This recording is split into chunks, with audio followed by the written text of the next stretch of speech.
Hey guys, Dr. Dex here. Today I'm going to talk to you about some common problems that pop up during a deck build that you may not think about, and some of them can be very costly to repair or to replace. So just something you might want to consider before you start digging holes or putting together that deck.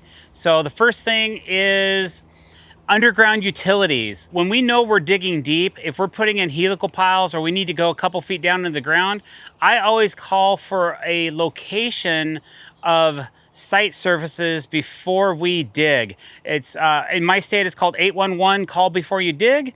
And basically what that does is it has people from the local municipalities come out to identify where your water, your sewer line, your gas, and all that's located. Now, some municipalities are more helpful than others. We've also have hired independent contractors to come out and do it, and they do a lot better job of identifying exactly where things are. If you get lucky and you happen to be there when the identifier guy is present, then they can be a little bit more helpful on, yeah, here's your water line, here's the paint, here's where it comes in. But sometimes they just mark the street, there it is, good luck.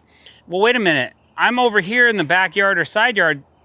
Sorry, man, my job is to only identify this blue line where the water comes in at the street. Well, that doesn't do me any good at all. One of my most viewed videos on Instagram is when I had a guy, we were trying to find a water line on the side yard of a house. We knew it came in somewhere, and I was digging helical piles and I didn't want to hit the main. So he took some copper wire and he did some water witching. And that video got over 45 million views and 17,000 comments, because half the people believed it was true, half the people believe it's witchcraft, and I just let it roll, man. I was like, okay, this is interesting. Let's just see where this ends up. People still watch that video today, even though it's 3 years old. But again, one of my most popular videos, if you go to Instagram, Dr. Dex, check it out. I think we have it on YouTube as well, and it got over 3 million or 4 million views on YouTube as well. 6 million? Wow. Go to our most popular shorts views and you'll find it. That is underground utilities. So I've hit fiber optic lines before. Last year I hit a sewer line with a helical, which was a total bummer, because even though we had the utility company come out and identify it, it didn't do us any good where we were digging. It was on the back of the house. So sometimes it's unavoidable. The thing we hit the most are sprinkler lines, and we are world champion sprinkler repair guys. So we always have a kit in our trailer of different sizes of fittings, a pipe and glue, and all the stuff we need to do repairs on our sprinklers, because we always are hitting sprinkler lines. I probably have hit 400 sprinkler lines in my career over the last 30 years. And now it's like, oh, hit a sprinkler line, the hole's flooding. Okay, let's go find the shut off. It's just a series. You kind of get used to it. The first couple times you do it, you freak out. But then after a while, you kind of realize, oh yeah, hit another one. You know, if you're lucky, the system's been shut off and there won't be a flood of water. But if it's during the summer and the system's on and you hit the wrong pipe, man, boom. You're in for a couple hour repair at least. Sometimes they can take 4 or 5 hours. It's just unfortunate depending if you have to run and get parts or if you happen to have what you need on board. So it's kind of nice to have a sprinkler repair kit in your travels so that just in case you hit one, you can fix it. Here's another unavoidable sometimes when you're digging. Let's just say you're digging footings for a deck. You get down 8 inches and you hit a rock. And you're like, no worries, I'll just get a rock bar, I'll work around it. No, this is a really, really big rock. So what do? Well, I've gone all the way to the fact I've drilled the rock full of rebar and I've poured concrete around the rock and came up with a footing, and we've used the rock as part of the footing. I've also attached my concrete anchor right to the rock and put a mount on it as well. It just really depends. Most of the time we can dig the rock out, but there's been a few times in my career where the rock was so big and I had to have a footing right there. I've actually used the rock as part of my footing, and I've never had a callback on that. I don't do it all the time, but it is sometimes an option that you may or may not have to do depending on how you build the deck. Sometimes you can go around it by changing your footing layout or changing your beam details or something like that. But a big old rock or a big hunking piece of concrete that's been buried under the ground, I've actually used both as support for decks, low-level decks that I've built in the past. And while we're talking about things that are like maybe underground that you can't see, sometimes a big tree root can be a problem as well. Now, depending if that tree is still living or not will determine what we end up doing. But sometimes we have to move our footing locations if we have a tree root and we feel like it's crucial to the life of the tree.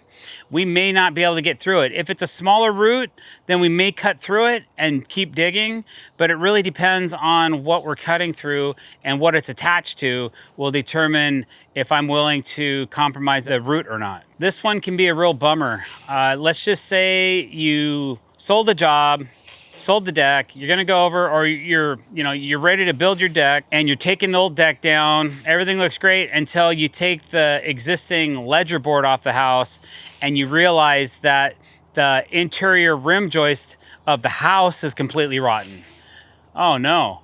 Now what do? Well, now you have several more hours of expense and time to fix that. So definitely a hidden cost that can be. If you can't determine if the ledgers or the rim joists are good on the house, you may have to rip those out and replace, because you can't just attach to something that's soft and decaying to build your new deck on. So definitely something you want to consider. And sometimes it's unavoidable. There may be something covering tar paper or house wrap or something like that, where you just don't know if there's something there in the way that might be hindering your visibility of what the problem might be. On that same topic, sometimes a little bit of flashing can go a long way, guys.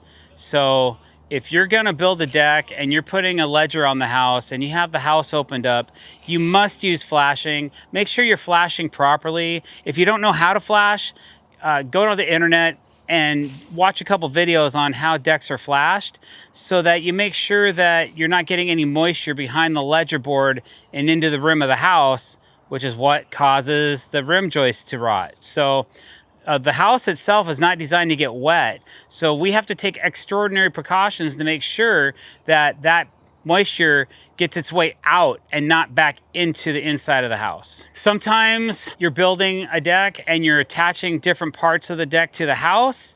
You may not realize it at the time before construction that that particular beam that you're going to attach to, or that particular part of the house that you're going to attach to, may be overspanned. It might not be able to handle the additional weight that you're going to be putting to it with a new deck. So definitely, if you're not sure, you can always check with a structural engineer, and they can give you that information that you need to make sure that you're doing it properly. You may have to add additional support to the house just so you can build the deck, or make the deck freestanding and add additional support for the deck so it's not adding additional weight to the house. Another thing you need to look out for is maybe you're gonna be using some existing posts that are sitting down on concrete. If those posts are not elevated off the concrete, they can rot. So make sure that any posts that are existing posts that you're gonna be reusing, that they're not just sitting right down on top. I've seen this more, I can't tell you how many times, thousands of times I've seen this, where a post is just sitting right down onto the concrete. There's no saddle or shoe or anything supporting it, and it's just starting to rot and decay. That's gonna make your deck start to fail. It's gonna make your deck start sagging in certain spots, which is more stress on your beams, more stress on your joists, more stress on the decking and things like that. So you wanna make sure that you're staying away from those spots where the deck might become unsafe or uninhabitable just because you didn't elevate the post off the concrete by an inch. There's a lot of manufacturers that make a post standoff base. It's like a saddle, they call it, and you can anchor it to concrete, and it has a 1-inch standoff base. It's called a 1-inch standoff base, and it keeps your post up off the concrete. And then another thing, since we're talking about concrete, it's not okay to just put a post structurally onto the top of a 3.5-inch slab and expect that it's going to be okay for it to sit like that. You got to make sure that the deck is loaded properly, that the footings will support the posts and the beams and the joists and the live load and the dead load of the deck. The dead load is what the weight of the deck is. So if you have composite decking, which is kind of heavy, and whatever railing system you're using and all the amenities that are going to be on the deck, that's your dead load. And usually you build to a 10 pound per square foot dead load. But you got to make sure, so for every 12 inches by 12 inches of decking, it's going to hold all the parts and pieces of the deck and furniture and barbecue. Anything that's going to be sitting up there for a very long time is considered dead load. Live load is basically when you have company or people over and things are moving back and forth, and we have to build to a 60 pound per square foot live load, which is a little bit higher than the industry standard, because a bunch of lawmakers got together in Washington State and decided, well, we've had all these deck collapses and failures, so if we just raise the live load, that'll fix it. But it doesn't. What fixes it is when you build your deck properly, and that's why we're talking about these topics on this channel. Talking about posts again, guys, I see this all the time. I do not recommend it.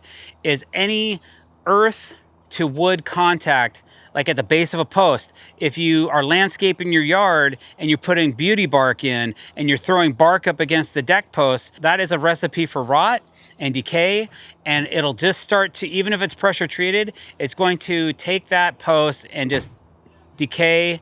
It's going to take it down. It's going to eventually deteriorate and rot away. So definitely make sure that you're keeping all earth or inorganic materials, whatever, away from those posts, so that when it rains, it has a way to drain away. If you keep something constantly wet all the time, it's really bad for your frame. It's really bad for your posts, and eventually they're going to decay. I see it all the time. Keep those posts free from earth, dirt, sod, bark, rock. Rock will drain, so that's not so bad, as long as you're not creating a moisture trap. Okay, just something to consider. I even tell people, if I'm going on a bid and I may or may never see them again, I'll point that out and say, hey, you might want to consider moving all the dirt off of these posts, because if you can see right here, they're starting to decay. So that's always helpful advice, and people seem to appreciate. Something else, guys, that may be a problem, and I've had this issue as well, but I've seen it handled a couple different ways. All the venting that goes from the inside, like your stove and your bathroom vents and things like that, are ported to the outside of the house, and they have like little flapper vents and things like that, your dryer vent and that kind of thing. Those can always be in the way of a ledger. So the way I like to handle those is, some people just stop the ledger and then start it back up after the vent, but I like to take the vent off the wall, cut a hole in my ledger, mount it in properly, and then reattach the vent, and then I can add additional fasteners to make sure that that space isn't compromised for structure.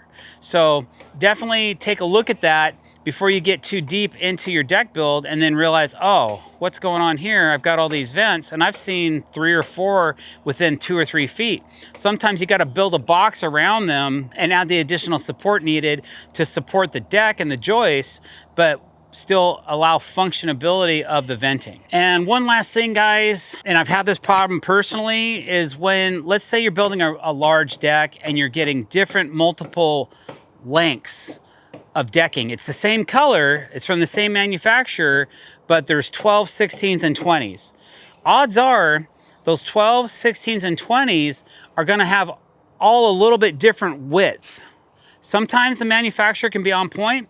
Sometimes they can vary a 1/16 of an inch, which you think, well, that's not that much. But when you start adding, if you have 32 boards and you add a 1/16 to every board, that's like 32 16ths, right? So that's like 2 inches. And to be able to take those boards and average them out can be really difficult. So my suggestion is, if you can design the deck in a way that you use all the same length, and you can purchase out of all the same unit, is a much better way to lay the decking, so that the deck board widths are a lot easier to manage when you're building the deck. But if you're building a deck and the boards, this board is a 16 and this board might be a 20 footer, and you come in like this, by the time you get to the outside of the deck, those boards, if you don't appropriate for it, those boards can actually change the width, and then you're kind of stuck. So my advice to you would be, install the first board in all sections of the deck, go to the next one, build out about 4 or 5 boards, check a line, make sure everything's nice and straight and looking good.